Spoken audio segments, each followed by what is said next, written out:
हरे राम राम राम हरे हरे हरे कृष्ण कृष्ण कृष्ण हरे हरे राम राम राम हरे हरे हरे कृष्ण कृष्ण हरे हरे राम राम हरे हरे कृष्ण कृष्ण हरे हरे राम राम हरे हरे कृष्ण हरे हरे राम राम हरे हरे कृष्ण हरे राम राम हरे हरे कृष्ण हरे राम राम हरे हरे कृष्ण हरे राम राम हरे हरे कृष्ण हरे राम राम हरे हरे कृष्ण हरे राम राम हरे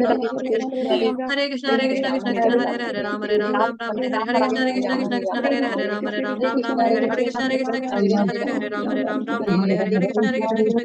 राम हरे हरे जय श्री कृष्ण चैतन्य प्रभु नित्यानंद श्री अद्वैत गदाधर शिवासादि गौर भक्त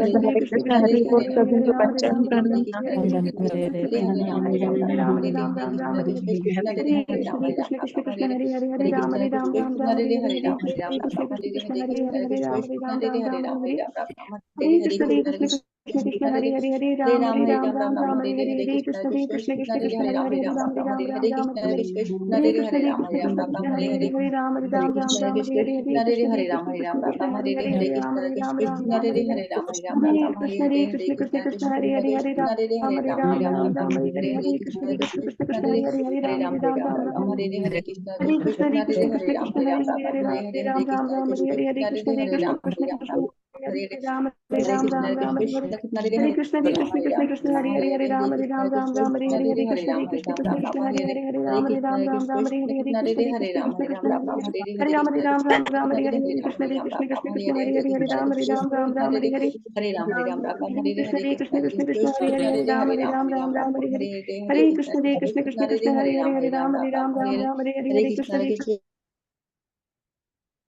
हरे कृष्ण। आप सभी भक्तजनों का स्वागत है आज के सत्र में। सत्र का शुभारंभ हम पहले जगत गुरु श्रील प्रभुपाद जी की आज की कोट के साथ करेंगे। आज 14 जुलाई है। कोट आप लोगों के सामने है स्क्रीन पर। यदि कोई गरीब है तो वह अपने किसी मित्र के घर जाकर भोजन स्वीकार कर सकता है, किंतु व्यक्ति को कभी भी किसी अन्य के घर में नहीं रहना चाहिए। जगत गुरु श्रील प्रभुपाद की जय।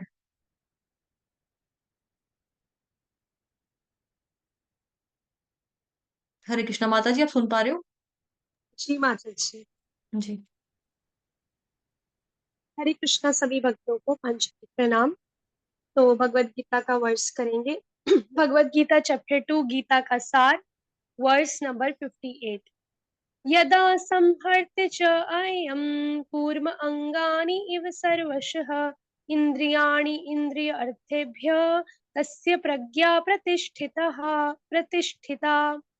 अनुवाद: जिस प्रकार कछुआ अपने अंगों को संकुचित करके खोल के भीतर कर लेता है, उसी तरह जो मनुष्य अपनी इंद्रियों को इंद्रिय विषयों से खींच लेता है, वह पूर्ण चेतना में दृढ़ता पूर्वक स्थिर होता है।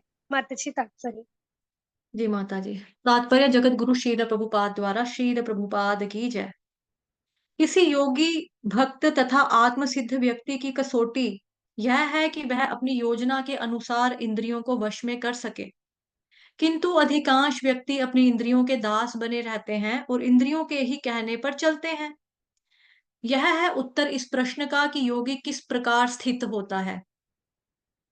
इंद्रियों की तुलना विषैले सर्पों से की गई है।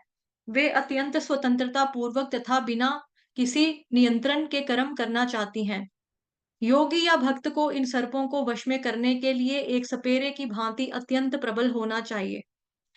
वह उन्हें कभी भी कार्य करने की छूट नहीं देता। शास्त्रों में अनेक आदेश हैं, उनमें से कुछ करो तथा कुछ ना करो से संबंध है। जैसे डूज एंड डोंट्स सुनते हैं भक्ति में ना। जब तक कोई इन करो या ना करो का पालन नहीं कर पाता और इंद्रिय भोग पर संयम नहीं बरतता है, तब तक उसका कृष्ण भावनामृत में स्थिर हो पाना असंभव है। यहाँ पर सर्वश्रेष्ठ उदाहरण कछुए का है। वह किसी भी समय अपने अंग समेट सकता है और पुनः विशिष्ट उद्देश्यों से उन्हें प्रकट कर सकता है। इसी प्रकार कृष्ण भावना भावित व्यक्तियों की इंद्रियां भी केवल भगवान की विशिष्ट सेवाओं के लिए काम आती हैं, अन्यथा उनका संकोच कर लिया जाता है। अर्जुन को उपदेश दिया जा रहा है कि वह अपनी इंद्रियों को आत्मतुष्टि ना करके भगवान की सेवा में लगाए और अपनी इंद्रियों को सदैव भगवान की सेवा में लगाए रखना कूर्म द्वारा प्रस्तुत दृष्टांत के अनुरूप है, जो अपनी इंद्रियों को समेटे रखता है। तो ये बहुत इंपॉर्टेंट है, और भगवान कृष्ण जो है यहाँ पर उपमा के माध्यम से अर्जुन जी को समझा रहे हैं कि जो व्यक्ति है, जैसे हमने पढ़ा था ना, स्थित प्रज्ञ व्यक्ति जो है, वो इंद्रियों को विषयों में कैसे लगाता है बेसिकली। ठीक है, अब ये सवाल आ गया कि जो ऐसा व्यक्ति है वो कैसे अपनी इंद्रियों को लगाता है, कि अगर इंद्रिय विषय सामने आ जाए तो उसकी इंद्रियां अब कैसे रिस्पॉन्ड करेंगी। यहाँ पर एग्जाम्पल भगवान जी ने दिया है कछुए का, कि कछुआ जैसे ही देखता है कि कोई अनफेवरेबल सिचुएशन आ गई, जैसे हम लोग जाते हैं मानसर में जाते हैं ना, वहां पे मछलियों को फीड करने जाते हैं, फिश होती हैं बहुत सारी, कछुए भी आते हैं खाना खाने के लिए, है ना। तो क्या होता है कि हम कछुए को भी दे रहे हैं खाने की चीज, वो आ जाता है, आ दो कि वहां के जो है वो फैमिलियर है, उनको मालूम है कि ये कोई भी जो हमें खिलाने के लिए आया, फीड करने के लिए आया, ये हमें हर्ट नहीं करेगा, ये हमको फीड ही करने के लिए आए। लेकिन फिर भी कभी होता है ना कि मतलब उसको भी अगर लगे कि यार ये मेरे को पकड़ ही ना ले, या मतलब कि कुछ ऐसे कर ही ना ले, तो फिर वो क्या करता है कि अपने जो उसके पार्ट्स होते हैं उसको थोड़ा थोड़ा अंदर को खींचना शुरू कर लेता है। उसको पता लग जाता है कि अनफेवरेबल सिचुएशन आ गई है, तो अपने सारे लिम्स को विड्रॉ कर लेता है अपने अंदर। उसी तरह से ऐसा व्यक्ति की जो दिव्य स्थिति में है, उसके आसपास का जो वातावरण है अगर वो अनफेवरेबल है, अनुकूल नहीं है, प्रतिकूल है, तो ऐसा व्यक्ति अपनी चेतना को विड्रॉ कर लेता है। कल भी हमने देखा था अनुकूलस्य प्रतिकूलस्य वर्जनम वाला श्लोक, है ना। तो भक्ति में कुछ चीजें होती हैं डूज एंड कुछ चीजें होती हैं डोंट्स, की कुछ चीजें आपको भक्ति में आगे बढ़ने के लिए करनी है, चाहे आपको पसंद है या नहीं है, लेकिन आपको करनी पड़ती है, करनी चाहिए। कुछ चीजें जो आपको बहुत ज्यादा पसंद है लेकिन वो भक्ति के खिलाफ हैं, भक्ति में आपको आगे लेकर नहीं जाएंगी, बढ़ा आगे आप नहीं ग्रो कर पाओगे भक्ति में स्पिरिचुअली, तो उन चीजों से आपको पीछे होना है। ठीक है, तो ऐसा व्यक्ति जो है अगर मतलब अपनी चेतना को विड्रॉ कर लेता है, रोक लेता है, क्योंकि ऐसा क्या होगा कि हमारी चेतना दूषित हो जाएगी ना, चेतना को दूषित होने में ज्यादा समय थोड़ा लगेगा, हमको शुद्ध भक्त तो है नहीं है, हमारा स्तर हमारा लेवल तो उतना है नहीं है। जैसे एक बार हुआ था कि प्रभुपाद जी ना रॉक एंड रोल शो में गए थे, और उनके साथ में बहुत सारे ब्रह्मचारी भी थे। तो प्रभुपाद जी ने बोला ये जो जगह है ना ये ब्रह्मचारियों के लिए नहीं है, तो बहुत दिमाग लगाकर, बहुत चेतना आपकी अच्छी हो, उसको ध्यान रखो अपनी चेतना का, और इस जगह के ऊपर दोबारा मत ही आना, कोशिश करना कि यहाँ पर मत आना। तो हालांकि जो कुछ भक्त थे वो आए भी उस रॉक एंड रोल में, लेकिन प्रभुपाद जी ने बोला कि हम जो है ना बड़े कॉन्शियस हैं, तो ऐसे स्थान पर जहाँ पे अनफेवरेबल जगह हो, चीजें हो, तो उस परिस्थितियों से आपको अपनी इंद्रियों को समेट लेना चाहिए, परे हो जाना चाहिए। तो एक बार ऐसे ही प्रभुपाद जी और उनके कुछ डिसाइपल्स जो थे, वो या कुछ भक्त भी कह सकते हैं, जो नॉन दीक्षित डिवोटीज थे अभी, वो लोग जा रहे थे कि प्रचार प्रसार करने के लिए। तो जब कोई व्यक्ति नया नया प्रचार प्रसार में आता है ना, तो मतलब कि उसको क्योंकि हायर लेवल का टेस्ट है भक्ति, उसको अच्छा लगता है, तो वो सोचता है कि मैं भी पहले क्लबों में बैठता था, मैं भी पहले शराबे पीता था, मैं भी पहले यही सब करता था, मीट अंडे खाता था, लड़कियों का नाच देखता था, अभी क्या हो गया, अभी तो मैं भक्ति में आ गया हूँ, अब देखना जितने भी मेरे दोस्त यहाँ पर आगे पीछे बैठते हैं ना, इन सबको मैं भक्ति में लेकर आऊंगा। तो ऐसा सोचता वो व्यक्ति जो था, वो कहता कि मैं ना क्या बोलते हैं उसको जहाँ पे शराब पिलाते हैं, बार है ना, बार ही बोलते हैं। तो वो बार के आगे जाकर प्रचार कर रहा था कि बार के अंदर जाके मेरा दोस्त बैठता है वहां पे, पैग शैग लगा रहे होते हैं, तो मैं उसको जाके प्रचार करूंगा, देखना वो अच्छा हो जाएगा और वो भक्ति में लग जाएगा। तो प्रभुपाद जी ने बोला ओए हेलो जरा ध्यान से, ये ना हो कि तू वहां पर बैठ के पी रहा हो उसके साथ। वो कहता नहीं नहीं मैंने तो छोड़ दिया है। प्रभुपाद जी ने बोला नहीं, ऐसी जगहों पे आपको नहीं जाकर प्रचार करना है, मतलब कि क्यों, अभी उनको क्यों बोला पर्सन टू पर्सन, देखो ये चीजें डिफरेंट होती हैं, बिकॉज वो भी नया नया भक्ति में आए हैं, अभी उनकी भक्ति जो है वो इतनी ज्यादा पक्की नहीं हुई है। उन कृष्ण भावना भावित वो बनने का प्रयास कर रहा है, लेकिन कृष्ण भावना भावित में अभी वो स्थित नहीं हो पाए हैं, स्थिर नहीं हो पाए हैं, स्टेबल नहीं हो पाए हैं। तो जब इंसान में स्टेबिलिटी नहीं होगी, ऐसी जगहों पे जाकर अगर वो सोचेगा कि भाई मैं कर दूंगा मेरे से हो जाएगा, तो नहीं, उसमें हमारे गिरने के चांस ज्यादा हो जाते हैं। कि हम ऐसी जगह पे गए कि मतलब कि अगले ने बोला कि यार क्या है यार, दोस्ती की खातिर पी ले, एक घूंट लगा ले, क्या हो गया, पहले भी तो पीता था ना हमारे साथ बैठकर, फिर क्या हो गया। वो सोचेगा हाँ यार कोई बात नहीं, पहले भी तो मैंने इतनी बार पी है, इट्स ओके, आज पी लेता हूँ। जैसे एक शेर भी है ना कि हम बहुत शराब पीते थे, उसने पिला दी, उसने मना कर दिया अपनी कसम देकर कि मतलब आज से नहीं पीना। हम भी बैठे थे एक बार यारों की महफिल में, यारों ने पिला दी हमें उसकी कसम देकर। तो हुआ क्या कि लड़की जो थी, उसकी जो फ्रेंड थी, प्रेयसी थी, उसने बोला कि नहीं आप ड्रिंक करते हो, आप ड्रिंक मत करो, आपको मेरी कसम है, आप मेरा मरा हुआ देखो अगर आपने दोबारा शराब पी। उस व्यक्ति ने बोला हाँ ठीक है नहीं पीऊंगा। उसके बाद हम यारों की महफिल में बैठे और उन्हीं यारों ने क्या किया, हमको पिला दी उसकी कसम देकर। मतलब जिस लड़की ने अपनी कसम देकर छुड़वाई थी, उसी लोगों ने क्या किया, उसी लड़की की कसम देकर उसको वापस से लगा दिया। तो इस तरह से हमारे जो चांसेस होते हैं गिरने में बढ़ जाते हैं, हो जाते हैं। तो हमें जब तक हमारी भक्ति जो है अच्छे तरीके से स्टेबिलिटी नहीं उसमें आ जाती है, स्थिरता नहीं आ जाती है, हम पक्के नहीं हो जाते हैं, दृढ़ नहीं हो जाते हैं, तब तक हमको ऐसे नहीं सोचना चाहिए कि अ, कुछ भी हो जाए, कुछ भी हो जाए, कुछ भी हो जाए, मैं फन्ने खान हूँ, मैं पार कर लूँगा। अभी नहीं हो सकता है हमारे, अभी नहीं कर सकते हैं, अभी क्योंकि हमारा अभी वो वाला स्तर नहीं है, अभी हमारा वो वाला लेवल नहीं है। क्यों? क्योंकि जो चीज़ आपने ऑलरेडी भोगी हुई है, जो चीज़ आपने बहुत ज़्यादा भोगी है, जैसे उस बार का एग्ज़ाम्पल दिया कि प्रभुपाद जी ने बोला कि नहीं, ये नहीं है कि तू अंदर जाके वहाँ पे जाके प्रचार करने की यहाँ से तू जाएगा कि मैं प्रचार जाकर करूँगा अंदर। अंदर तू उसके साथ बैठ के पी रहा होगा। तो ऐसी जगह से आपको पहले ही क्या करना है कि पीछे ही रहो, पीछे ही रहो। क्योंकि हमारा लेवल उतना हाई नहीं है अभी। तो प्रभुपाद जी अगर जाएँगे तो हाँ, ऑफ़ कोर्स उनको कोई फ़र्क नहीं पड़ेगा, उनको कोई फ़र्क नहीं पड़ेगा, वो भगवान जी के अनन्य भक्त हैं, ठीक है? उनको देखने मात्र से लोग जो थे वो भक्त बन जाते थे, उनके पीछे चलना शुरू कर देते, हरे कृष्णा बोलना शुरू कर देते थे। अभी हम लोगों का स्तर कैसे हम लोगों को बोल-बोल के लाना पड़ता है, आओ चैंटिंग सेशन में, आओ चैंटिंग सेशन में, आओ चैंटिंग सेशन में, आ जाओ, आ जाओ। हम लोगों को फ़ोन कर के जगाना पड़ता है, आओ चैंटिंग सेशन में, आओ चैंटिंग सेशन में। 90 डेज़ हो चुके थे, ठीक है, मैंने पहले ही बोला था कि 90 दिन तक आपको प्रैक्टिस हो जाएगी, अभ्यास हो जाएगा, आप लोगों को आदत हो जाएगी। मैंने कॉल करना कम कर दिया, छोड़ दिया, ठीक है? तो लोगों की स्ट्रेंथ कम होगी चैंटिंग सेशन में। क्यों? क्यों कम हो गई? क्योंकि नहीं चाहिए मतलब कि अभी वो उस स्तर के नहीं हैं और मेरा भी उस स्तर का नहीं है कि मैंने उनको बोला, आदत भी लगाई, आदत पड़ी भी, लेकिन फिर भी वो मेरे पे डिपेंडेंट है कि माता उठाएगी तो ही हम आएँगे, माता जी अगर हमें नहीं उठाएँगे तो हम नहीं आएँगे। ठीक है? तो कितने सारे मतलब टिप्स नहीं दिए हैं, अलार्म लगाओ। जो लोग कहते हैं कि नहीं माताजी आप कॉल करते हो ना तो हमसे उठा जाता है। उनको मैंने बोला अलार्म के ऊपर मेरा नाम लिख लो कि सोनू माताजी इज़ कॉलिंग, वो लिख लो, तब भी नहीं हो पा रहा। बिकॉज़ क्या है क्योंकि हमारा जो स्तर है वो उतना ऊँचा नहीं है। उतना ऊँचा नहीं है। हमको क्या चाहिए नींद है, आलस है, नींद है, आलस है, नींद है, आलस है। रात को देर तक फ़िल्में देखेंगे, आईपीएल मैच देखेंगे, सुबह कहाँ से नींदें उठेंगी? सुबह कहाँ से नींद खुलेगी हमारी, है ना? नहीं उठ पाएँगे। तो ये चीज़ें हैं कि मतलब जब तक व्यक्ति का स्तर पक्का नहीं ना हो तब तक उसको बहुत ज़्यादा प्रैक्टिस करनी पड़ती है, बहुत प्रैक्टिस करनी पड़ती है। तो यही चीज़ था। प्रभुपाद जी यही बोलते थे कि मतलब कि ऐसी जगह पे मत जाओ, जहाँ पे जाके तुम लोगों की चेतना अपनी दूषित हो जाए। तो ऐसे में व्यक्ति को क्या करना चाहिए जब देखता है व्यक्ति की अनफेवरेबल परिस्थितियां हैं तो क्या करना चाहिए हमें अपनी इंद्रियों को समेट लेना चाहिए जैसे कई लोग होते हैं ठीक है कई भक्त होते हैं जो भक्ति में जुड़ते हैं चैंटिंग भी करते हैं सब कुछ करते हैं लेकिन फिर उनके सामने सिचुएशन आ जाती है कि हस्बैंड की जैसे एक माता जी हैं ग्रुप में हमारे नीति त्यागी नाम है माता जी का आ जाए हैं ठीक है इनके साथ क्या है कि इनका जो माता जी बहुत अच्छी डिवोटी हैं काफी 4-5 साल से हमारे साथ हैं जुड़े हुए तो प्रचार भी करती हैं, पढ़ती भी हैं, पढ़ाती भी हैं और हर चीज़ में बहुत ज़्यादा डूब कर थारोली इनको भगवान जी के बारे में जानना अच्छा लगता है। भगवान जी की माला जो करते हैं बहुत चाहे 2 माला करे, 1 करे, 3 करे, बहुत कंसंट्रेशन के साथ, बहुत फ़ोकस के साथ पूरा करते हैं। अब माता जी के जो हस्बैंड है ना, वो हैं नॉन वेजिटेरियन और ड्रिंक भी करते हैं।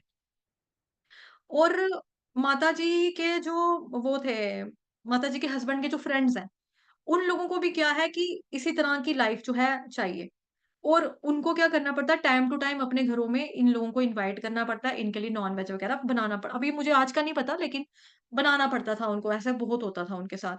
और साथ में जो माता जी की जो मोहल्ले की जो लेडीज़ होती हैं, ठीक है? मोहल्ले की लेडीज़ कह लो या फ्रेंड सर्कल कह लो क्योंकि माता अब देखो क्या होता है यूजुअली जो लड़कियाँ होती हैं ना, उनकी शादी से पहले बहुत दोस्तियाँ होती हैं, अपनी फ्रेंड सर्कल होता है। लेकिन शादी के बाद क्या होता है कि औरतों की दोस्ती के ऊपर फ़र्क पड़ जाता है। उसके कई रीज़न्स हो सकते हैं। एक तो आपकी जो फ्रेंड है उसकी शादी आपके शहर से दूर हो गई, ठीक है? आपके घर से दूर हो गई और उतना ज़्यादा आपका मिलना नहीं रह पाता, मिलना-वर्तना नहीं रह पाता। तो ऐसे केसेज़ में क्या होता है, जो आपके फ्रेंड के जो सॉरी जो आपके हस्बैंड के फ्रेंड होते हैं ना, उनकी जो पत्नियाँ होती हैं ना, वो आपकी फ्रेंड्स बन जाती हैं। अब जिनके हस्बैंड्स पूरा खाने-पीने वाले हैं, उनकी जो पत्नियाँ थी ना, वो भी खाने-पीने वाली थी। मतलब ड्रिंक करने वाली लेडीज़ भी थी उनके कॉन्टैक्ट में। तो ऐसे में कभी-कभी लड़ाइयाँ भी लगती थी, कि ये आ जाती है और कहती है कि हमने कुछ नहीं खाना, मैं कुछ नहीं खाऊँगी, मैं कुछ नहीं खाऊँगी। तो माताजी ने बड़ा परेशान रहना, बड़ा परेशान रहना, बड़ा परेशान रहना। तो फिर बात मतलब कि मेरे से बातें होती रहती थी इस बारे में, माता जी अब मैं क्या करूँ? माता जी अब मैं क्या करूँ? ऐसे कर दिया, मेरे को ये बोलते हैं, मेरे को वो कहते हैं, मेरी फ्रेंड सर्कल जितने भी हैं, मुझे मतलब कि अच्छी हैं वो लेडीज़, लेकिन जब उनकी ये वाली बात लगती है ना नॉन-वेज खाने की, शराब पिलाने की, पीने की, मेरे को बहुत दुःख लगता है, मेरे को फ़ील होता है। तो मेरे से भगवान की भक्ति भी फिर अच्छे से नहीं होती, मुझे लगता है मैंने क्या किया? मैंने कितना गलत किया? तो फिर मैंने उनको समझाया, मैंने बोला माता जी आप उनके साथ ना क्लबों में जाना छोड़ दो, आप उनके साथ पार्टीज़ में जाना छोड़ दो। आप बोल दो साफ भई मैं हूँ प्योर वेजिटेरियन, मैं लहसुन प्याज़ का खाना भी नहीं खाऊँगी, बिना बिना लहसुन प्याज़ के मुझे खाना है, मैं उस खा वो वाला खाना भी नहीं खाऊँगी। ठीक है? तो मुझे फ़र्क नहीं पड़ेगा कि आप लोग मेरे सामने खाओ या ना खाओ, लेकिन मेरे को चाहे इनवाइट मत करो, मेरे को चाहे ग्रुप से बाहर करो, मैंने ये नहीं करना है। तो थोड़ा टाइम पहले क्या हुआ कि फिर धीरे-धीरे क्या हुआ, उन लोगों ने सोचा कि एक बंदा है नहीं खाता है। पहले तो भई उनके सामने ठीक-ठाक से नॉन-वेज चलता रहा। शराबें भी वो लेडीज़ पीती रही, चीयर्स चीयर्स वगैरह होता रहा, ठीक है? आदमी भी मतलब हस्बैंड ने भी घर में बोला कि तुम्हें सोसाइटी में उठना-बैठना नहीं आता है, मेरी प्रमोशन के चांसेस होते हैं, मेरे जब ऑफ़िस वाले घर में आते हैं तो ऐसे बिहेव करती है कि नॉन-वेज नहीं बनाऊँगी, ये नहीं होगा, वो नहीं होगा। तो धीरे-धीरे क्या हुआ कि चैंटिंग वो करते रहे, मैंने उनको बोला आप चैंटिंग मत छोड़ना, चैंटिंग करते रहो, चैंटिंग करते रहो, चैंटिंग करते रहो और आपको नहीं लेना है। आप धीरे-धीरे उनको प्रैक्टिस होगी कि उनको बनाना भी नहीं है, ऐसे लोगों के साथ बैठना भी नहीं है। क्यों? क्योंकि होता है यार पहले तो तूने खाया ना, पहले तो करती ना, ले ले एक, फिर क्या हो गया? आई, 100 चूहे खा के बिल्ली हज को चली। तो इस तरह से हमें समाज में टोका जाता है हमको, इस तरह से हमारी जो पुरानी चीज़ें होती है ना, पुरानी बातें उसको लेकर हमें ताने मारे जाते हैं। ये होता है लोगों के साथ, यूजुअली होता है। लेकिन उपदेशामृत में भी हमने पढ़ा था कि जो भक्ति में आ गया उसको ना पुराने ताने लेकर नहीं क मारने चाहिए, कि तू पहले तो ऐसे था, पहले तो ऐसे था, पहले तो ऐसे था। लेकिन ये सही है, जो व्यक्ति भक्ति में आया उसको नहीं भूलना चाहिए। कहते हैं ना कि इंसान अगर पहले बहुत गरीब था, गरीब से वो अमीर हो गया, अमीर होने के बाद उसको अपनी औकात नहीं भूलनी चाहिए। ऐसे ही हम पहले गरीब ही थे, अगर जो हमसे गलतियाँ होती थी, पाप होते थे, उस वे में देखा जाए तो हम बड़े ही गरीबी थी हमारे अंदर, बड़े गरीब थे। लेकिन आज हमारे पास हरि का नाम है, भगवान के नाम की दौलत है हमारे पास, मतलब कि हम इतने रिच हैं कि हम उनका नाम लेते हैं। तो ऐसे में हम अमीर हैं, तो हमको अपनी पुरानी ज़िंदगी तो नहीं भूलनी चाहिए कि हाँ, हम भी पापी थे, हमसे भी गलतियाँ हुई हैं, हम भी गलत करते थे, हमसे आज भी गलतियाँ होती हैं। ऐसे में हमें वो तो नहीं छोड़ना चाहिए। लेकिन हाँ, दूसरे व्यक्ति को इस तरह से ताना नहीं मारना चाहिए कि 100 चूहे खा के बिल्ली हज को चली। आजा दोबारा से पी ले, आजा दोबारा से खा ले, तो क्या हो जाएगा? एक घूँट और ले लेगी, फिर क्या हो जाएगा और थोड़ा-सा खा लोगे तो। तो इस तरह से हमें नहीं करना चाहिए, तो फिर उनको माताजी को मैंने समझाया कि आप ऐसे दोस्तों से दूर रहिए। अभी 4-5 दिन पहले ही उनका मुझे कॉल आया कि माताजी वो फिर टोटली दूर हो चुका है और मेरी ज़िंदगी अब ना पहले से बहुत बेटर हो गई है। मुझे फैसला लेना पड़ा और सही था कि आपने बोला था कि एक बारी बोलोगे ना उनको बुरा लगेगा, लेकिन रोज़-रोज़ आपको टॉर्चर नहीं होना पड़ेगा उनके साथ बैठकर। ठीक है? जितनी बार आप बैठोगे उतनी बारी आप उनको सुनोगे, सहोगे, उतनी बार मायूस होके आओगे, उतनी बार घर में आके रोएँगे। उससे बेटर है एक बारी बोल दो यार आपका रास्ता अलग है, मेरा रास्ता अलग है, मैं नहीं खा सकती, मेरे को एनिमल क्रूरल्टी नहीं पसंद है, मेरे को दुःख लगता है कि मांस को प्लेटों में डाल-डाल के रखो, नमक मिर्च डालो, मुझे नहीं पसंद है, मैं नहीं देख सकती, मैं अलग इंसान हूँ, मुझसे नहीं हो सकता। उन्होंने बोल दिया तो ये चीज़ हो गई। ऐसे ही उनके कॉन्टेक्ट में उनके पड़ोस में एक टीचर थी। उनका भी यही था, वो टीचर बहुत अच्छी थी, बहुत अच्छी टीचर थी, इंग्लिश टीचर थी, उनके बेटे को पढ़ाती थी, ठीक है? तो उनका कहीं सोसाइटी में कभी भी कियोस्क होना तो माताजी ने सॉल्व करवाना, एज़ अ फ्रेंड उनका सॉल्व करवाना। ऐसे में वो उनके साथ ही एक दिन खुंदक हो गई बहुत गंदे वाली, ठीक है? तो उनके लिए भी माताजी ने बहुत रोती थी बिकॉज़ वो उसके काफ़ी क्लोज़ थी और वो कहती थी इन्होंने मेरे को भी इंग्लिश सिखाई है, मैंने अपने बच्चे को इनसे ट्यूशन लगवाई, इन्होंने मेरे को भी इंग्लिश सिखाई है, मेरे बेटे को भी इन्होंने पढ़ाया है। एज़ अ टीचर मैं उनकी रिस्पेक्ट करती हूँ, बट जो उनकी क्वालिटीज़ है मैं उनको क्या करूँ, वो मुझे हमेशा हर्ट करती है। हमेशा मैं रोती हूँ, हमेशा रोती हूँ और इसी वजहों से रोती हूँ। वो स्मोक करती है मेरे सामने। मतलब देखो बॉम्बे के रहने वाले लोग हैं तो ऑब्वियसली हमें पता है जो एमएनसीज़ में काम करने वाली जो जनता होती है, लड़कियाँ गुटखे तक खाती हैं, चुटकियाँ तक खाती हैं। मतलब कि उनका काम का स्ट्रेस इतना है कि उनको ये सब चाहिए। अब देखो हम इंसान बने हैं, भगवान जी ने हमको इंसान का शरीर दिया, हमको भगवान ने दिया भक्ति करके हम भगवत धाम वापस आए, ना कि गुटखे ये चुटकियाँ, पान सुपारियाँ या शराब पीकर या मीट अंडे खाकर हम अपना बेड़ा गर्क कर लें। इसलिए तो भगवान ने इंसान नहीं बनाया ना हमको। कि दूसरे दूसरे को आप मार कर खा जाओ। इसलिए तो भगवान ने हमको जन्म नहीं दिया ना, हमको दिया भक्ति करके प्रोग्रेस करने के लिए, ठीक है? तो जब हमारा स्तर जो है हाई लेवल का है, कि आपको फ़र्क ही नहीं पड़ता आपके सामने कुछ बैठकर खा रहा है, आपकी जीभ के ऊपर कुछ टेस्ट का वो नहीं आता या ऐसे नहीं आपको लगता या नाक की खुशबू नहीं आपको चढ़ती कि वाह! कितनी अच्छी खुशबू है। ऐसी चीज़ें नहीं हो रही हैं तो ठीक है, आपका भक्ति का स्तर जो है पक्का आपके मन में कुछ फ़र्क ही नहीं पड़ता, कोई क्या खा रहा है, क्या पी रहा है, मुझे फ़र्क नहीं पड़ता। मैं नहीं खा रहा, मैं नहीं पी रहा, मुझे तो नहीं कह रहे हैं ना वो लोग कि तू भी खा, मैं नहीं खा रही तो ठीक है।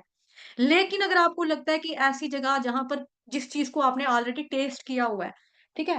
कोई भी चीज़ हो सकती है वो, कोई भी चीज़ हो सकती है वो, एक्स, वाई, ज़ेड कोई भी चीज़ हो सकती है। जो बच्चे हैं, ठीक है? जैसे चॉकलेट्स खाते हैं, चॉकलेट्स हमें इस्कॉन में खाना मना है, कैफ़ीन होती है उसमें ब्राउन चॉकलेट जो होता है, डार्क चॉकलेट होते हैं ना ब्राउन वाले, वो तो हमें खाना मना है, टोटली मना है। मिल्की बार चलो दूध वाला होता है, उसमें दूध और चीनी के अलावा कुछ नहीं होता, वो आप ले सकते हो। या कैरामल में कुछ नहीं होता, लेकिन अगर आप सोचो कि हम चॉकलेट खाएँगे, तो भक्ति करेंगे, वो नहीं होता और कहीं पे मैंने ये भी पढ़ा था कि जो ब्राउन चॉकलेट होता है, उसमें चूहे के बालों को भी इस्तेमाल किया जाता है। तो एक तरह का नॉन-वेज ही लेते हैं हम, है ना? अगर हम चॉकलेट्स खाते हैं। तो अगर आपको पता लगता है कि ये चॉकलेट मैंने पहले कितना खाया है, मैंने कितना खाया है, आज मेरे सामने कोई चॉकलेट खोलेगा, तो मेरे को कुछ होगा कि यार मैं भी खाऊँ। आप पीछे हट जाओ, अपनी इंद्रियों को समेट लो। ठीक है? मान लो कि किसी ने बहुत भोगा है, किसी स्त्री को, पुरुष को, वो अचानक उसके सामने आता है या फिर उसको आदत पड़ चुकी है कि माहौल ऐसा मिल गया कि सारे ही कर रहे हैं, पार्टियाँ चल रही हैं, सारे ही कर रहे हैं तो मैं भी। तो उसको क्या करना है अपनी इंद्रियों को पीछे कर लेना है। अब मान लो किसी के आगे नॉन-वेज की ट्रे लगी हुई है, उसने बड़ा खाया हुआ है पहले ज़माने में, फिर उसको लगता है कि नहीं, अपने आप को पीछे कर लो, अगर आपका स्तर वो वाला नहीं, पीछे हो जाओ, दूर चले जाओ, वहाँ से निकल जाओ बाहर। आपको लगता है कि शराब मैंने पहले बड़ी पी हुई है, आज दोबारा मेरे सामने आ रहा है, अलग-अलग ग्लासेस में प्रेज़ेंट की जा रही है और अलग-अलग सुंदर-सुंदर स्त्रियों के द्वारा मेरे को पिलाने का प्रलोभन दिया जा रहा है, ठीक है? सुंदर-सुंदर ग्लासेस हैं क्या बोलेंगे बर्फ़ लगी हुई है, इस तरह से ललचाया जा रहा है, पीछे हो जाओ। अगर आपका स्तर वो वाला नहीं है कि आपको फ़र्क नहीं पड़ता, पीछे हट जाओ वहाँ से। तो इस तरह से हमको कछुए की तरह भगवान जी बता रहे हैं, कछुए की तरह आपको अपनी इंद्रियों को पीछे कर लेना है। तो जैसे भगवान के भक्त देखें कि इस स्थान पर मतलब कि इंद्रिय तृप्ति के विषय वस्तु बहुत ज़्यादा है। भक्ति तो हो नहीं रही है यहाँ पर, तो वहाँ से अपने आप को विथड्रॉ कर लो। सो अपनी कॉन्शियसनेस को विथड्रॉ कर लेते हैं भगवान जी के जो भक्त होते हैं। कछुए की तरह अपने अंग को विथड्रॉ नहीं करता, लेकिन हाँ, भावनाएँ नहीं रहती उसकी। भावनाएँ नहीं रहती कि मैं ये भोग लूँ, मैं ये कर लूँ, मैं ये पा लूँ, ये मुझे मिल जाता, काश मुझे हो जाता, मेरे को पहले कितना मज़ा आता था, आज भी अगर कर लो, इतनी बारी किया तो एक बारी और कर लेंगे तो क्या हो गया? तो क्या हो गया एक बारी और हो जाएगा तो। तो इस तरह से हमको नहीं सोचना है। ऐसी इच्छाएँ हमारे अंदर नहीं रहती। तो कनेक्ट नहीं करता मतलब उसका मन नहीं लगता, वहाँ पर उसका ध्यान नहीं जाता। उसको खींच लेता है अपने मन को वापस वो। जैसे भक्ति सिद्धांत सरस्वती ठाकुर जी के टाइम पे, एक समय पे क्या हुआ था, एक राजा था और उसने क्या किया कर्मकांडी ब्राह्मणों को बुलाया और कर्मकांडी ब्राह्मण जब आए, तो मतलब कि उन्होंने क्या किया कि भोग लगाया था। तो भक्ति सिद्धांत सरस्वती ठाकुर ने कहा कि भई मैं ये स्वीकार नहीं करूँगा। उन्होंने बोला नहीं हमने भोग लगाया हुआ, आप खाओ कोई बात नहीं। तो उन्होंने कहा नहीं इसको भोग लगा हुआ है लेकिन तो सरस्वती ठाकुर ने मतलब क्या किया कि जैसे हम जानते हैं कि भगवान जो हैं वो तुलसी के पत्र के बिना भोग स्वीकार नहीं करते हैं, है ना? तो उन्होंने क्या किया खाली तुलसी का जो पत्ता था वो उठाया, तुलसी पत्र को उन्होंने खा लिया मतलब ठीक है, उसी को पाया, प्रसाद रूप में उसी को पाया। तो 3-4 दिन जितना भी टाइम वो रहे 3-4 बार उन्होंने यही चीज़ पाई। उन्होंने कोई भी जो अन्न था उनके द्वारा कर्मकांडी के द्वारा जो भोग लगाया गया था उसको स्वीकार नहीं किया। तो भगवान श्रीमद् भगवद गीता के अंदर बताते हैं ना कि जो भक्ति भाव से मुझे भोग देता है, तो मैं उसको स्वीकार करता हूँ। पत्रम पुष्पम फलं तोयम, है ना?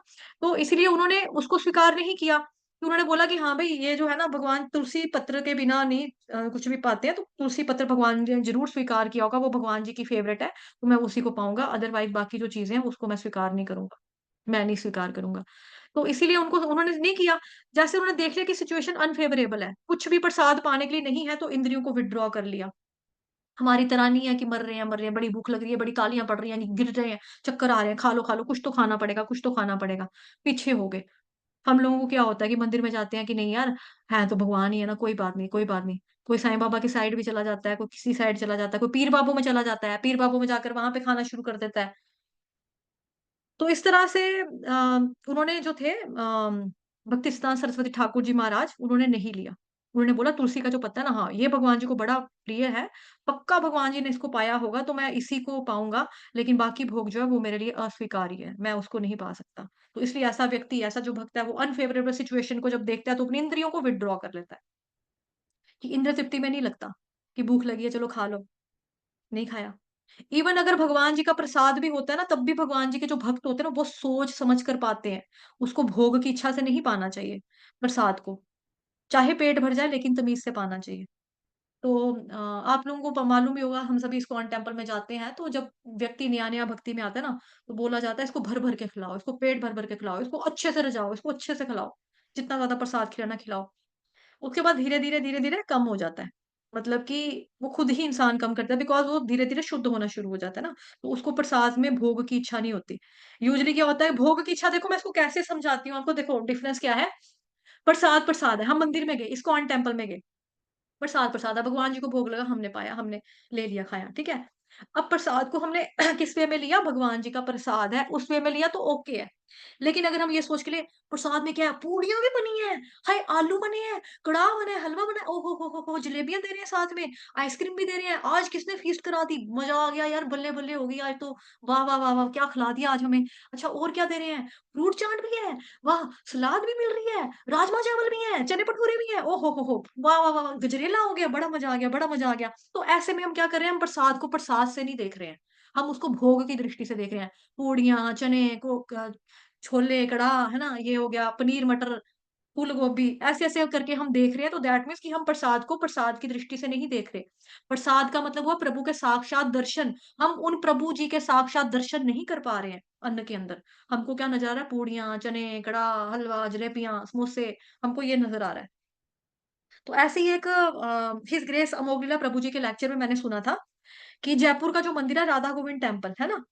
तो उसमें क्या हुआ, ऐसे ही एक बार फीस्ट हुई थी, दावत हुई थी। तो वहाँ पर क्या हुआ, सबने प्रसाद पाया। राधा गोविंद का मंदिर है तो प्रसाद पाओ, मतलब पाओ-पाओ, हाँ जी, भगवान जी का मंदिर है, पाओ-पाओ सबने पाया, पेट भर के पाया। टिफ़िन भी लोगों ने तैयार किए। लेकिन रात को क्या हुआ, जो ब्रह्मचारी लोग थे, जो डिवोटीज़ थे, उनको क्या हुआ, नाइट फॉल हो गया। पुरुषों को, मतलब ख़ास तौर पे जो मर्द जात थी ना, इन लोगों को हुआ, प्रभु लोगों को नाइट फॉल हो गया। अगले दिन क्या हुआ, इनको बड़ी ज़्यादा गिल्टी हो गई। हाय! ये क्या हो गया? ये हमसे कितना पाप हो, कितना गलत हो गया। और ऐसा होता है, क्यों? क्योंकि जब किसी व्यक्ति के इस तरह से डिस्चार्ज हो जाता है ना सीमेंट को, तो उसको गिल्टी फील होती है। उनको लगता है कि सपना बड़ा पैशनेट था, ऐसा हो गया। अगले दिन सारे चुप थे, उदास थे, क्यों? क्योंकि देखो वो लोग जो है कुछ सन्यासी बनने के लिए घर से निकले हैं बेचारे, कुछ ब्रह्मचारी बन के निकले हैं कि मतलब हम सेवा करेंगे मंदिर में, हम जुड़ गए हैं, हम हमेशा यहीं पे रहेंगे, यहीं पर सेवा करेंगे और हम ब्रह्मचार्य व्रत का पालन करेंगे। एक दिन हम सन्यासी के लेवल पे पहुँचेंगे, एक दिन हम सन्यासी बन जाएँगे। तो जो छोटा बच्चा है एकदम से, मतलब कि टीनेजर्स बेसिकली 17, 18, 19 से लेकर ये बड़े-बड़े लोगों तक भी होता है, 40 तक भी लोगों को चला जाता है, 30 तक भी चला जाता है, वो अनमैरिड लड़के हैं, ठीक है? इनका हो जाता है, हो गया। बड़े उदास थे, बड़े सैड थे। अब सारे एक-दूसरे का देखे मुँह, तो सारों के मुँह लटके हुए हैं, तो बोले, "यार तेरे को क्या हुआ? तू बड़ा सैड लग रहा है।" "हाँ यार, बस ऐसे ही मूड खराब है।" "क्या हुआ? कोई प्रॉब्लम हो गई है?" "नहीं यार, कुछ नहीं, ऐसे ही बस मन नहीं कर रहा किसी से बात करने का यार। दिल नहीं कर रहा, मन उदास है यार, बस ऐसे ही हो गया।" दूसरे को पूछा, "तेरे को क्या हुआ?" "यार बस मेरे साथ भी सेम ऐसे ही है। मेरा भी ना कभी-कभी नहीं मन करता किसी से बात करने का, नहीं नहीं मन कर रहा यार, बस बस यार, रहने दो यार, प्लीज़ यार, चुप चुप छोड़ दो मेरे को, अकेला रहने दो यार, बस बस।" एक जो व्यक्ति था उसने बोल दिया, यार मेरे साथ ना एक्चुअली ये चीज़ हुई है रात को बेड पे, तो मैं उस वज़ह से परेशान हूँ, मैं इस वज़ह से उदास हो गया हूँ, मेरे को बड़ा दुःख लग रहा है, मैं कितना गलत हूँ, मैं कितना पापी हूँ, मेरे को ये फ़ील हो रहा है कि मैंने गलत किया। दूसरे ने बोला, यार तेरे साथ भी हुआ? ओह! मेरे साथ भी हो गया। तीसरे ने बोला, तेरे साथ हुआ? ओह! मेरे साथ भी हो गया। चौथे, 5वें, छठे, 10वें, 8वें सारे लोगों ने, सभी जो डिवोटीज़ थे उन्होंने बोला, यार मेरे साथ भी हुआ, मेरे साथ भी हुआ, मेरे साथ भी हुआ, मेरे साथ भी हुआ, मेरे साथ भी हुआ। फिर उन्होंने बोला, यार जब सबके साथ ये हो रहा है ना, तो कुछ कहीं गड़बड़ है। आई थिंक कि हमको ना सीनियर डिवोटी से बात करनी चाहिए इस बारे में, वो हमको प्रॉपर्ली गाइड करेंगे। वो चले गए जी इकट्ठे होकर, सारे जो प्रभु जी लोग थे, जो ब्रह्मचारी लोग थे, ये सारे इकट्ठे होकर सीनियर डिवोटी के पास गए। तो जो सीनियर डिवोटी थे, वो ऑब्वियसली भगवान जी के तपस्वी भक्त, मतलब भगवान जी की तपस्या करने वाले, भगवान जी के प्योर के डिवोटी जिसको बोलते हैं, उनके पास गए। उन्होंने बोला कि चलो ठीक है। तो उन्होंने मंदिर वालों को पूछा कि जाकर पता करो कि ये जो प्रसाद जिसने, ये जो फीस्ट लगाई थी, जिसने स्पॉन्सर किया था, जिसने, क्योंकि देखो होता है ना कि जैसे आप लोग भी इस्कॉन टेम्पल से जुड़े, हम लोग भी जुड़े, तो उसमें क्या होता है कि इस संडे की फीस्ट हमारी तरफ से आप दे देना, प्रसाद में आप ये बना लेना, कितने पैसे लगेंगे हम खर्चा दे देंगे, तो हम दे देंगे, हम पैसा दे देंगे मंदिर वालों को, स्पॉन्सर कर देंगे, तो आगे सारी जिम्मेदारी मंदिर वालों की होती है, बनाना, खिलाना वगैरह। लेकिन पैसे का खेल देखो, पैसे का खेल क्या था? अब जिसने स्पॉन्सर किया था, तो स्पॉन्सर किसने किया था वो पता चला, एक प्रोस्टिट्यूट थी, ठीक है? एक वेश्या थी, लेकिन ज उसने बड़े अच्छे भाव से किया था कि मतलब मैं भले ही पाप वाले कार्य कर रही हूँ लोगों के साथ इस तरह से, लेकिन मुझे भी, मैं हूँ तो इंसान, भगवान जी की भक्ति करने का सबको अधिकार है। तो गोविंद भगवान जी की मैं थोड़ा-सा सेवा करना चाहती हूँ, जो मैंने कमाया है, जैसे भी मर्ज़ी कमाया हो, वो मैं गोविंद भगवान की सेवा में लगाऊँगी। तो उन्होंने गोविंद भगवान जी की सेवा में 56 भोग लगाने की स्पॉन्सरशिप दे दी, ठीक है? और जिसको सबने पाया था, लेकिन पाया कैसे था? भोग की भावना से पाया था। हाय राजमा, छोले, कुलचे, भटूरे, ओहो! मज़ा आ गया। आहा! फ्रूट चाट, सलाद, ओहो हो हो! जलेबियाँ, तो गजरेले, वाओ! कौन खिला रहा है? मज़ा करो, पेट भर-भर के खाओ। रोज़ क्या मिलता है? खिचड़ी, हैं?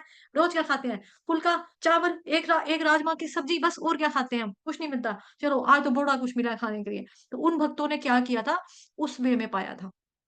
भोग की भावना से पाया था। अगर वो भगवान जी के प्रसाद को सम्मान की भावना से पाते, तो उनके साथ ऐसा नहीं होता। भले ही वैश्या ने स्पॉन्सर किया, तो कुछ भी नहीं होता उनके साथ। लेकिन हाँ, भोग की भावना से पाया था ना, तो उसकी वजह से उन लोगों का डिवोटीज़ का मन विचलित हो गया। तो कहते भी हैं ना, जैसा अन्न वैसा मन। और दूसरा ये भी बोला जाता है कि जैसे जिसने खाना बनाया है, जिसने खाना परोसा है, उनकी कॉन्शसनेस भी हमारे अंदर आती है। तभी करके कहते हैं कि आप किसी नॉन डिवोटी, दीक्षित भक्त को तो किसी नॉन डिवोटी के हाथ से नहीं खाना चाहिए।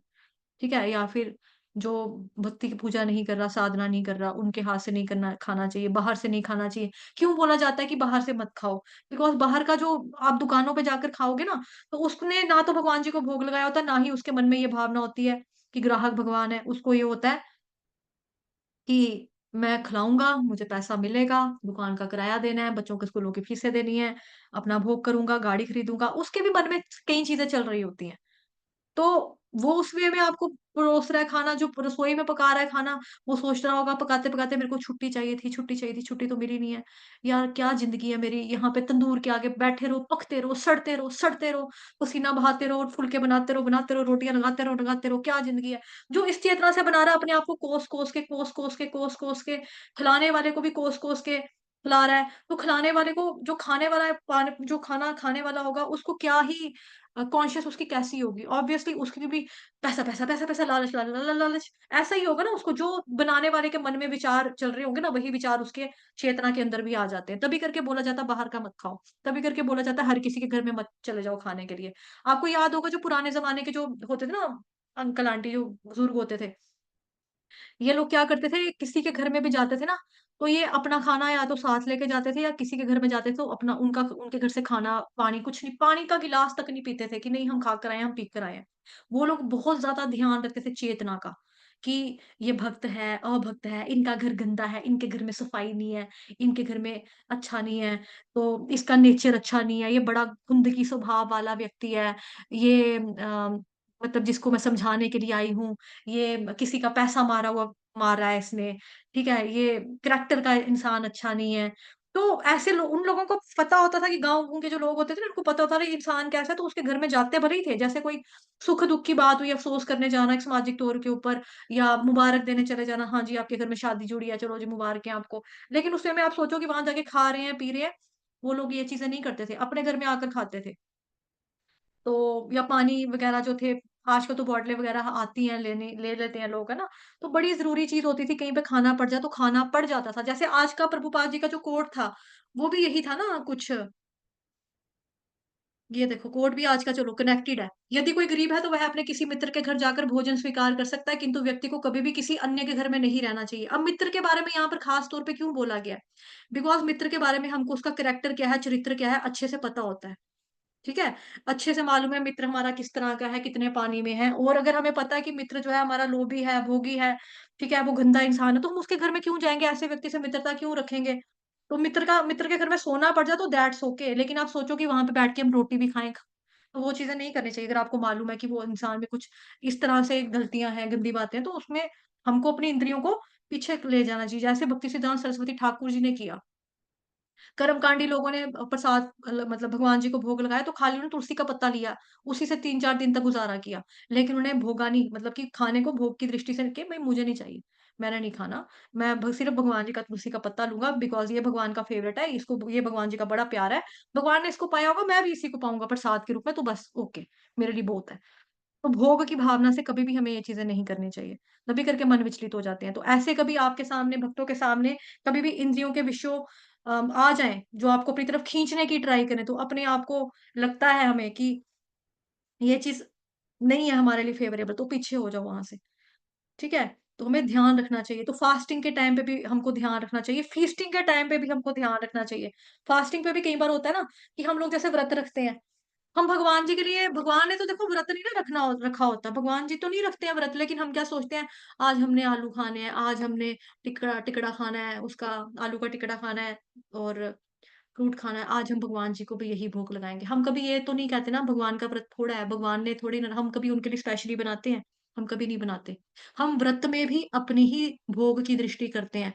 रात को एक दिन पहले ही कार्यक्रम होना शुरू हो जाते हैं, कल सुबह कास्ती है, व्रत रखना है ना एकादशी का, चलो फिर क्या करना है, रात को आलू उबाल दो, सुबह टाइम बच जाएगा। अपने कल का जुगाड़ हम पहले ही करके रख लेते हैं। साबूदाना भिगो दो, हाँ भाई कल हमने ये खाना है।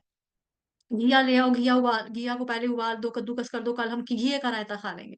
मतलब हम हमको पहले ही अपना इंद्रियों का, मतलब कि व्रत में भी हमको इंद्रियां हमारी कैसे संतुष्ट होंगी, हम क्या करेंगे, क्या पाएंगे, हमको पहले एक रात पहले हमको उसकी चिंता लगनी शुरू हो जाती है कि हम ये करेंगे। तो फीस्टिंग हो चाहे फास्टिंग हो, हमको बहुत ही तमीज से पेश आना चाहिए।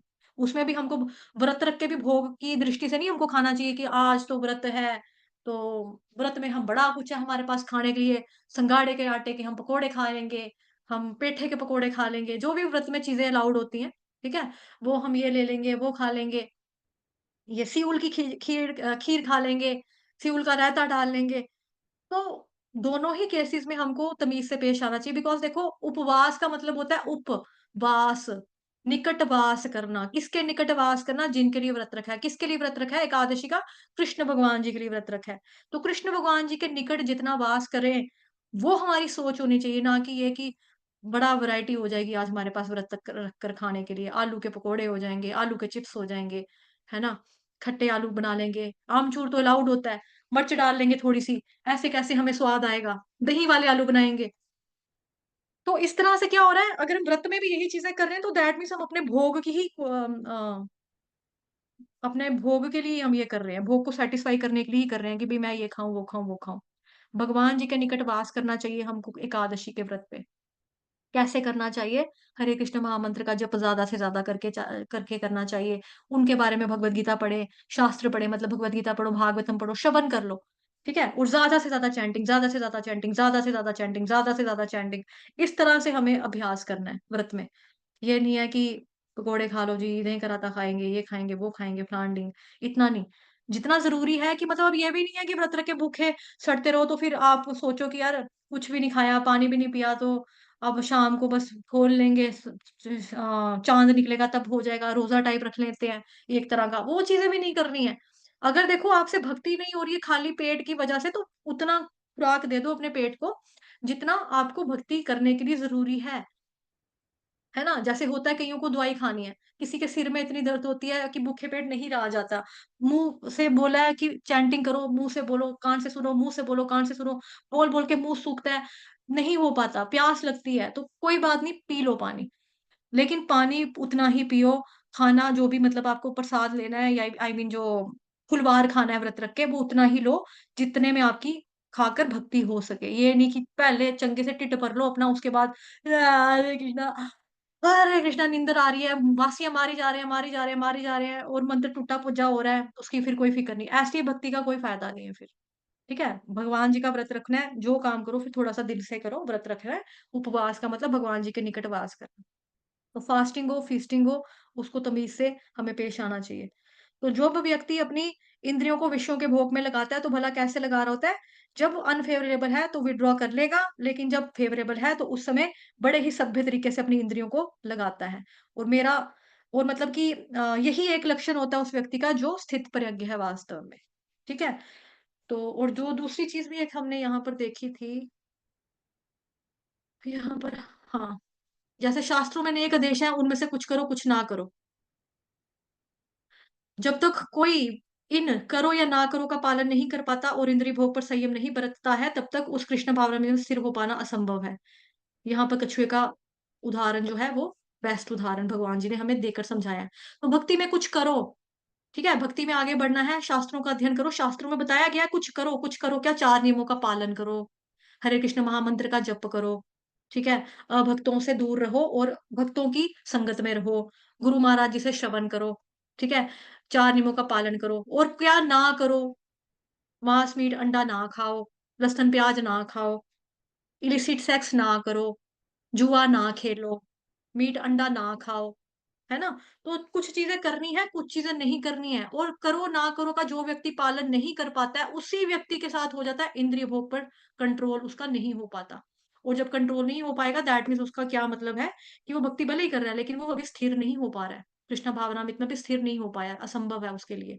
अगर वो करो ना करो का पालन नहीं करेगा तो असंभव है, वो स्टेबल नहीं हो पाएगा भक्ति में। स्टेबल होने के लिए हमको क्या करना पड़ेगा, डूज एंड डोंट्स का पालन करना पड़ेगा। ठीक है। उसका बेस्ट उदाहरण क्या है, कछुए का। हरे कृष्ण माता जी, पंचांग प्रणाम, प्लीज कंटिन्यू। हरे कृष्ण माता जी, थैंक यू। पंचांग माता जी आवाज प्रणाम। थोड़ी सी कम आ रही है, माइक थोड़ा पास कर लो। जी माता जी, अभी ठीक आ रही है? जी बिल्कुल। ठीक है, तो थोड़ा सा हम दोबारा से इसको देख लेते हैं, तात्पर्य को।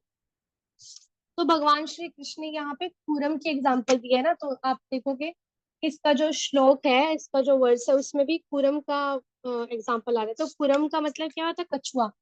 तो आपने ऐसे अपनी लाइफ में भी एक्सपीरियंस किया होगा कि जब जैसे हम जाते थे कहीं पे, ऐसा होता था ना, जैसे हमारे यहाँ पे चंडीगढ़ पे वो है रॉक गार्डन। तो रॉक गार्डन में वहां पे एक कछुआ रहता था, अभी तो वो मर गया। तो कछुआ होता था। तो जब उसको कोई ऐसे टच करता था ना, बच्चे वगैरह उसको टच करते थे, तो वो पता कैसे बन जाता था, अपनी सारी इंद्रियों को सिकुड़ लेता था। मतलब कि अपने हाथ पैर, मुंह भी जो होता है उसका छोटा सा मुंह होता है, देखा है आपने, वो अंदर कर लेता था। मतलब ऐसे लगता था जैसे एक पत्थर पड़ा हो। तो कभी कभी तो हमें बहुत भ्रम भी हो जाता है कि ये कहीं पत्थर तो नहीं पड़ा। तो जैसे उसको खाने के लिए जब भी कोई जानवर आता है ना, बड़ा जानवर, तो जब वो वाइल्ड लाइफ में रहता है, तो वो कछुआ क्या करता है, अपनी बाकी सारे अंगों को सिकुड़ के अंदर कर लेता है। तो ऐसे लगता है जैसे पत्थर पड़ा हो। तो वो जो बड़े बड़े जानवर होते हैं ना, वो भी लेखे में पड़ जाते हैं कि अच्छा ये तो कोई पत्थर ही पड़ा होगा। तो फिर वो कछुए को छोड़ देते हैं। तो इसी तरह जो भगवान ने है, इसकी एग्जाम्पल दिया हमें कछुए की, कि हमें कैसे बनना है। जब हम बुरी चीजें देखिए, मतलब जो भक्ति के अनुकूल नहीं है, जो भगवान श्री कृष्ण की सेवा के अनुकूल नहीं है, उसको, उन चीजों के प्रति हम क्या करें, कछुआ बन जाए। कछुआ बन जाए मतलब अपनी इंद्रियों को समेट लें, मतलब उस, ताकि हम वो जो गलत चीज है उसमें ना जा सके। लेकिन जैसे ही हमें भक्ति वाली कोई चीज आती है, तो हमें अपनी इंद्रियों को क्या करना है, अपनी सारी इंद्रियों को भक्ति में लगा देना है। ठीक है। तो यहाँ पे थोड़ी सी एग्जांपल्स लेंगे डिवोटीज की।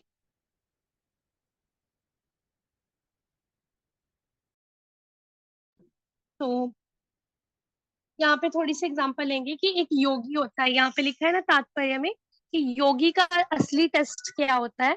योगी का असली टेस्ट यही होता है कि कैसे वो अपनी इंद्रियों को वश में करता है।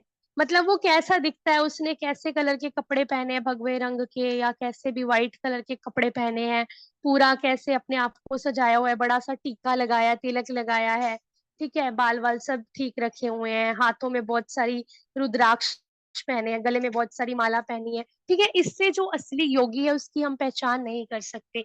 असली योगी की पहचान क्या होती है, कि वो कैसे अपनी इंद्रियों को वश में करके रखता है। अभी आपने देखा होगा कुछ कुछ, ऐसे मैं नाम नहीं लूंगी, कुछ कुछ तट पे जब आप जाते हो गंगा के तट पे, तो जो योगी कुछ बैठे होते हैं, तो उनमें से कुछ लोग जो होते हैं, सुट, मतलब वो भी पीते हैं, स्मोक भी करते हैं, चिलम भी लेते हैं, है ना। तो वो चीजें जो है, हम देख के कह सकते हैं कि ये तो देखने में बहुत साधु लग रहा है, योगी लग रहा है, लेकिन अपनी इंद्रियां ही उसके वश में नहीं है, वो उसको स्मोक करना पड़ रहा है, ठीक है, साइड पे जाके वो ड्रग्स भी लेता है। ड्रग्स मतलब वो थोड़ा बहुत गुटखा खाना वगैरह। तो ऐसे जो है, हम योगी की पहचान उसके अटायर से, कपड़ों से नहीं कर सकते। असली योगी, असली साधु की पहचान क्या होती है, कि कैसे वो अपनी इंद्रियों को वश में रखता है। ठीक है। जैसे हमारी आंखें हैं, हमारी इंद्रियां, हमारी आंखें वो देखना चाहती हैं अच्छा बुरा, मतलब हमारी आंखें चाहती हैं कि मैं गंदी गंदी चीजें देखूं, वीडियोस देखूं, फिल्में देखूं, ऐसी ऐसी, है ना। कभी हमारी आंखें कहती है मैं अच्छा अच्छा देखूं, मैं बाहर जाऊं, मैं स्विट्जरलैंड जाऊं, है ना, ट्रिप्स पे जाऊं, मैं वहां पे पहाड़ देखूं, ये देखूं, वो देखूं। हाथ है, हमारे हाथ छूना चाहते हैं कोई चीजों को, है ना। जीवा जो है वो भोग करना चाहती है, जीवा चाहती है कि मैं नॉन वेज खाऊं, है ना, यमी यमी चीजें खाऊं, बाहर का जंक फूड खाऊं, है ना, थोड़ा सा बाहर से हम जाते हैं, नाक जो है, नाक भी हमारी चाहती है, नाक, जैसे हम रास्ते में से निकल रहे हैं, ठीक है, तो रास्ते में नॉन वेज या फिर जो भी है जंक फूड जो होता है उसका स्टॉल लगा है, कैसे खुशबू आ जाती है ना, मोमोज की, नूडल्स की, हम दूर से ही बता देते हैं कि ये नूडल्स बन रहे हैं ना, ये किसके घर में हलवा बन रहा है ना। तो हमारी जो नाक है वो भी देख लो, छोटी सी नाक है, और वो भी हमारे वश में नहीं है। वो भी क्या करती है, ऐसे सूंघ के, और क्या करता है, इंद्रियां, जैसे कैसे हम रास्ते में से निकल रहे हैं तो हमें हलवे की खुशबू आ रही है, तो हम, हमारे दिमाग में कैसे आता है एकदम से कि हम भी घर जाके हलवा बनाएं, हम भी हलवा बना के खाएं। लेकिन आपने क्या करना है, आप हलवा बनाओ, नो डाउट उसमें गलत नहीं है, लेकिन आप क्या सोचो कि मैं हलवा बनाऊंगा ना घर जाके, तो मैं पहले भगवान जी को भोग लगवाऊंगा, मैं कृष्णा और राधा कृष्णा के लिए हलवा बनाऊंगा। राधा कृष्ण को बहुत खुशी होगी जब मैं उनके लिए हलवा बनाऊंगा ड्राई फ्रूट्स डाल के, ठीक है, फिर मैं उसको खाऊंगा। तो ये क्या किया आपने, नो डाउट आपकी इंद्रियां उस टाइम उस चीज से अट्रैक्ट हुई, ठीक है, खाने की खुशबू से अट्रैक्ट हुई, लेकिन आपने उसको कहाँ पे लगा दिया, अपने भगवान की सेवा में लगा दिया। आप हलवा नहीं बनाने वाले थे, लेकिन आपको रास्ते में से आपकी नाक ने चीज सूंघी, लेकिन आपके दिमाग में क्या आया कि मैं इसको भगवान के लिए बनाऊंगा, तो आपने क्या किया, उससे भगवान की सेवा कर दी, फिर आपने भोग पाया, ठीक है, प्रसादम पाया, तो इससे क्या हुआ, आपकी इंद्रियां जो है वो भगवान की सेवा में लग गई। तो ऐसे ही यहाँ पे तात्पर्य में बताया गया है कि जो भी आपकी इंद्रियां जो भी देखना चाहती हैं, जैसे आंखें हैं वो गलत गलत चीजें देखना चाहती हैं, तो इसका मतलब क्या है, हम आंखों को निकाल के फेंक दें, नहीं कर सकते। जो हमारे हाथ हैं वो अलग अलग चीजें टच करना चाहते हैं, वो जैसे लड़कों लड़कों को होता है कि लड़कियों को टच करे, लड़कियों को होता है लड़कों को टच करे, है ना। तो उनको अपने हाथों को क्या करना है, अपने हाथों को भगवान को टच करने में, भगवान को नहलाने में, उनका सुंदर सुंदर श्रृंगार करने में, ठीक है, और उनके लिए भोग बनाने में, हाथों में माला पकड़ लो, जप कर लो, ठीक है, इन सब चीजों में अपने आप हाथों को लगा सकते हो, भगवान का मंदिर क्लीन करने में, ठीक है, और क्या कर सकते हो, भगवान के लिए भोगा बनाने में, जैसे फ्रूट्स हैं उसको काटने में, ऐसे अपने हाथों को जो है आप भगवान की सेवा में लगा सकते हो। अपनी जीवा को क्या है, जैसे प्रभुपाद जी का कोट भी है ना, हम कितना पढ़ते हैं, प्रभुपाद जी ने क्या कहा है, आप केवल जीवा से प्रसादम खाएं और हरे कृष्ण महामंत्र का जप करें, और इससे आपका जीवन पूर्ण हो जाएगा, है ना। तो मतलब केवल ये दो चीजें करनी है जीवन से, एक भगवान श्री कृष्ण के नाम का जप करना है, कीर्तन करना है, और भग जो भी हमारा खाने का मन करता है अच्छा अच्छा, है ना, तो उसको क्या करना है हमें, भगवान की भोग लगवा के भगवान का प्रसादम पाने में, ठीक है। तो ऐसे हम अपनी इंद्रियों को वश में कर सकते हैं। इसीलिए जो निराकारवादी जो कॉन्सेप्ट है उसका खंडन किया जाता है, क्यों, क्योंकि जो आप देखोगे कि जो योगी होते हैं, जो साधक होते हैं, जो ये ब्रह्म ब्रह्म वगैरह वाले होते हैं, जो ध्यान लगाते हैं लाइट पे, वो उसमें क्या करना होता है, अपना बस आसन लगा के चौकड़ी मार के बैठ जाओ, आंखें बंद करके एक डॉट पे ध्यान लगाना है अपनी दोनों आईब्रोज के बीच में, ठीक है। तो वो चीज जो है आज के टाइम में बिल्कुल पॉसिबल ही नहीं है, क्योंकि अगर हम ऐसे बैठेंगे ना, तो हम क्या करेंगे, हमारा मन बहुत जगह घूमेगा, हम आंखें बंद करेंगे तो पहले तो हमें अंधेरा ही दिखेगा, हमें कुछ दिखेगा ही नहीं, पहले तो हमें नींद आएगी, दूसरा हमें हमारे दिमाग में बहुत अजीब अजीब चीजें घूमेंगी कि हमारे साथ क्या हुआ है, किसी ने हमें हर्ट किया, किसी ने हमारे साथ ये किया, मैंने भी ऐसे करना है, बदले की भावना वाली चीजें आएंगी, तो भगवान तो हमें दिखेंगे ही नहीं। तो इसीलिए हमें क्या कहा जाता है कि हमें क्या करना है, लाउड चैंटिंग करनी है, आंखें बंद करके नहीं, आंखें खोल के खुली आंखों से भगवान के सामने बैठ के हमें जोर जोर से हरे कृष्ण कृष्ण कृष्ण हरे हरे, हरे राम राम राम हरे हरे, महामंत्र का जप करेंगे, तो उससे क्या होगा, हमारी जो इंद्रियां हैं, मतलब जीवा जो है, अपने आप कंट्रोल में आ जाएगी। और आपने देखा होगा कि जो डिवोटीज कहते थे कि मैं नॉन वेज खाता था, मैं पहले फिश भी खाता था, है ना, कुछ कुछ डिवोटीज तो ऐसे भी मैं मिली हूँ जो कहते कहते हैं कि मैं फिश तो खाता ही खाता था, कुछ कुछ लोग जो है वो पिग का मांस भी खाते थे, लेकिन उन्होंने क्या किया, जैसे ही उन्होंने माला करनी शुरू की, जो प्रभुपाद जी ने बोला है जीवा से, है ना, जीवा से हरे कृष्ण महामंत्र का जप करना शुरू किया ना, जैसे ही उन्होंने, उनकी जीवा को फिश वगैरह इन सब का टेस्ट लगना ही गंदा लगने लग गया, तो उन्होंने फिश भी छोड़ दी। इवन कि आज आप देखते हो डिवोटीज जो हैं, जो उन्होंने ऑनियन गार्लिक भी छोड़ दिया, अनियन गार्लिक देख लो, है ना, जो हम बचपन से खाते आ रहे हैं, बिना प्याज के घर पे सब्जी भी नहीं बनती थी। लेकिन ये कैसे होता है? हरे कृष्ण महामंत्र से, क्योंकि हमने अपनी इंद्रियों को कैसे कर दिया? भगवान की सेवा में लगा दिया। अपनी जीवा को केवल हरे कृष्ण महामंत्र के जप में लगाया, और उससे हमारी जो जीवा है उसका जो टेस्ट है वो भी कंट्रोल में आ गया। तो अभी डिवोटीज को आप देखोगे, अभी हम ऑफर्ड ऑफर्ड बिना ऑफर्ड पानी पीने का भी मन नहीं करता। जैसे मैं जैसे बताऊं तो मतलब मम्मा मुझे कभी कभी ऐसे पानी का गिलास देते हैं ना, प्योरिट से भर के, तो मैं उनको बोलती हूँ कि इसमें क्या भगवान के भोग वाला पानी है? तो मम्मी बोलते हैं तो आज तो नहीं डाला, तो फिर मैं पीती नहीं हूँ, क्योंकि वो मन नहीं करता कि बिना ऑफर्ड पानी पियेंगे तो फिर कहीं मन इधर उधर ना भागे, है ना, गलत जगह ना भागे। तो इसीलिए जो हमें पानी है वो भी हमें ऑफर्ड पीना है, जो जिसमें भगवान का तुलसी पत्ता हो, जो भगवान को भोग लगा हो, उसको हम क्या करते हैं, भगवान का भोग लगा पानी सारी जो जितनी भी फ्रिज में बॉटल्स पड़ी हैं या बाहर पड़ी हैं उन सब में डाल दो थोड़ा थोड़ा, तो उसको शेक कर दो, तो उससे क्या होता है, भगवान का जो पानी है उसमें भी भगवान का भोग आ गया ना। तो हमें क्या करना है, हमें कुछ भी ऐसी चीज जो है नहीं खानी जिससे हमारी जीवा है वो गलत साइड जाए, और हमारे जो हाथ है वो गलत साइड जाए, हमें कुछ भी ऐसा नहीं करना है। हमारे हमारा जो मन है वो गलत साइड जाए, हमें कुछ भी ऐसा नहीं करना है। मतलब क्या करना है, अपनी सभी इंद्रियों को भगवान की सेवा में लगा देना है। ठीक है, अभी एक छोटा सा एग्जांपल लेते हैं। हरिदास ठाकुर, जो नामाचार्य श्रीला हरिदास ठाकुर, तो वो क्या है, वो आप सबको पता है 3 लाख नाम नाम जप करते थे रोज। ठीक है, और वो सबसे बड़े आचार्य जो चैतन्य महाप्रभु हैं, उन्होंने श्रीला हरिदास ठाकुर को नामाचार्य, ठीक है, की पदवी दी थी क्योंकि वो बहुत ज्यादा नाम जप करते थे ना भगवान का। तो उनके पास जब वो वैश्या आई, तो वैश्या क्या करती थी, 192 राउंड करते थे, थैंक यू माता जी। तो उनके पास जो है वैश्या आई, तो वो रात का टाइम था। ठीक है, ये मैंने प्रभु जी की, एक अमरेंद्र प्रभु जी की, हिज ग्रेस अमरेंद्र प्रभु जी के लेक्चर में सुना था कि वो इतने जवान थे ना, मतलब इतने यंग थे कि उस एज में ना कोई भी अट्रैक्ट हो जाए लड़की को देख के।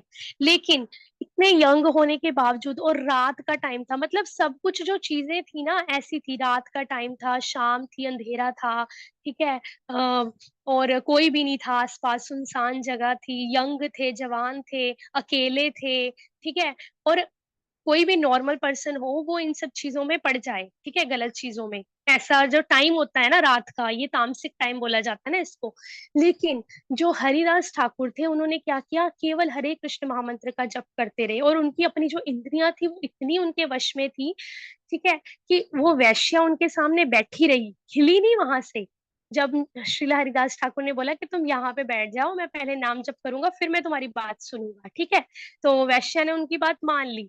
वैश्या बिल्कुल सामने बैठी रही, और हरिदास ठाकुर क्या है, नाम जप करते रहे। उनके पास तुलसी का गमला था ना, तुलसी तुलसी महारानी के सामने बैठ के नाम जप करते थे। नाम जप करते रहे, पूरी रात हो गई। फिर उन्होंने बोला तुम ऐसे करना, अभी तो मतलब कि सारा हो गया, तुम ऐसे करना कल आना। तो उसने बोला ठीक है मैं कल आ जाऊंगी। तो जब वो नेक्स्ट डे आई, तो हरिदास ठाकुर ने कहा कि अभी तो मुझे तो नाम जप करना है, पहले मेरा नाम जप कंप्लीट करने दो फिर मैं तुम्हारी बात सुनता हूँ। वो फिर बैठ गई। फिर उन्होंने सुबह से लेके रात हो गई नाम जप करते करते, वो बैठी रही। उन्होंने बोला पहले मैं ये कंप्लीट कर लूं फिर मैं तुम्हारी बात सुनता हूँ। ऐसे करते फिर हो गए, फिर नेक्स्ट डे फिर से बुलाया। ऐसे करते करते एकदम से वैश्या जो थी उसके ऊपर इतना, मतलब हरि नाम का जप उसने क्या किया, अपने कानों से सुना। हाँ, अपने कानों को, मतलब कानों को किसकी सेवा में लगा दिया, भगवान की सेवा में, भगवान का नाम जप सुनने में। तो उसके अंदर इतना परिवर्तन आया, मतलब वो एंड में क्या हुआ, श्रीला हरिदास ठाकुर जी के चरणों पे गिर गई कि आप मुझे माफ कर दो, रोने लग गई कि मुझे माफ कर दो कि मैंने, आप इतने बड़े आचार्य हो, मतलब है ना, इतने बड़े भगवान के भक्त हो, और मैंने आपके लिए क्या क्या सोच लिया। ठीक है, तो फिर हरिदास ठाकुर जो है इतने, मतलब देखो कोई और होता तो उसकी इंद्रियों पे कंट्रोल नहीं रहता, उनको डांट के भगा देता या जो भी है, लेकिन हरिदास ठाकुर ने क्या कहा उनको कि कोई बात नहीं, मैंने देख लिया था, जैसे मैं भगवान का दास हूं ना वैसे तुम भी भगवान की दास हो, तो मैंने तुम्हें पहचान लिया था, तुम बंधन में थी, कोई बात नहीं। तो फिर उस वो वैश्या जो है वो भी भक्त बन गई, वो भी नाम जप करने लग गई तब से।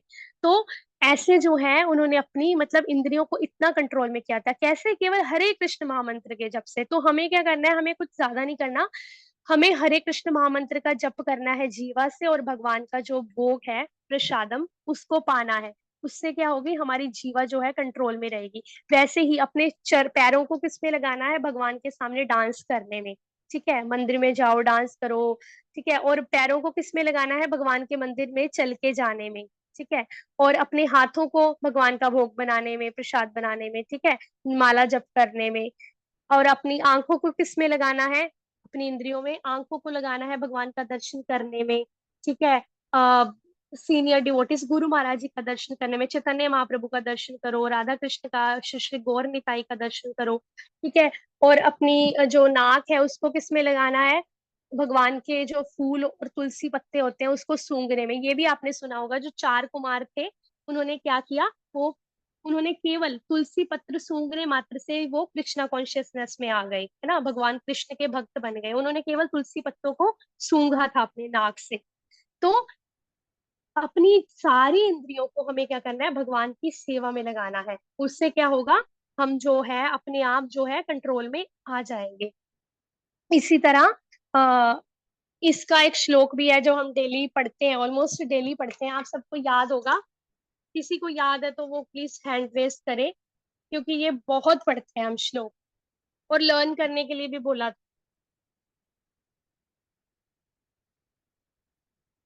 किसी को याद है श्लोक? ठीक है, मैं ही बोल देती हूँ। सर्वोपाधि विनिर्मुक्तम तत्परत्वेन निर्मलम ऋषिकेन ऋषिकेश सेवनम भक्तिरुच्यते।